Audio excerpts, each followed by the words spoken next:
I'm here with. Louie, And what do you do here? here specifically or Yeah. like here in life? You guys are both actually. You can start with life. So here in life, I am a beacon of love, I would say. A beacon of community I'd like to champion. But yeah, no, in this studio specifically, I am a relationship manager for Legacy Collective Rhode Island. I'm also co-owner of the Daily Note, and I'm also a poet. I'm also a producer for my director, and yeah, a bunch of other stuff. Cool. And what's one of your projects you've worked on that was the funnest for you? A project we did for the Rhode Island Philharmonic Music School. We got to work with a very talented young upcoming musician that goes to the school. And we were able to book the Cortland Club, though they were nice enough to let us work there for a price. But, business is business. But nah, just doing that and like seeing this talented young man just working with his parents, to be a better musician and just like do something he really genuinely loves, and seeing his parents support that, and like being a part of like being something that gets to show his like work. You can just highlight this kid and hopefully bring the school more money, which we did. Spoiler alert. But no, that was definitely one of my favorites because I love music. He was doing a jazz piece. We got to set up a nice little setup at Cortland, so it was very homey. It was very nice. I loved it. It was beautiful. Yeah. And how did you get into poetry?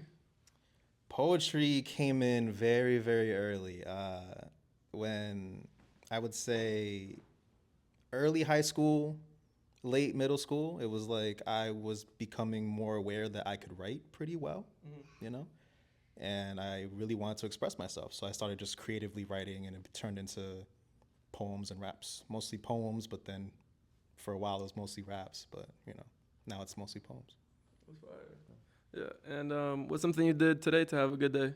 Oof, good question. I meditated for a second, I woke up a little later, woke up and meditated, was like, yo, I need some me time.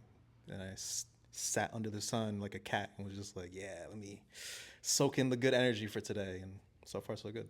That's fire. And what's something that you're working towards now? I'm currently working on a couple manuscripts for books. Hopefully, I'm trying to submit one to this organization. It's called Button Poetry. They're like the Rock Nation of, poetry. So I want to submit it to the competition. Hopefully I'll be a finalist this year. I was a semifinalist 2 years in a row, and I want more. That's fire. What's one of your favorite poems you've written? I will always, always, always have a place in my heart for this poem called Bachatero. Yeah. It's very short. It's like a minute and a half. It was the first poem I memorized. Yeah. Yeah, I always told myself I couldn't memorize poems. It was just so much. But that was the one where it was like, oh, I already have half of it in my head. Yeah.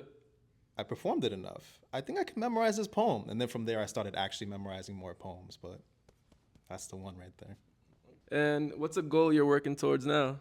Get more poetry published, Yeah. I think, apart from something that's not my own stuff. Because I have a website as well, wherewordsplay.com, shameless plug.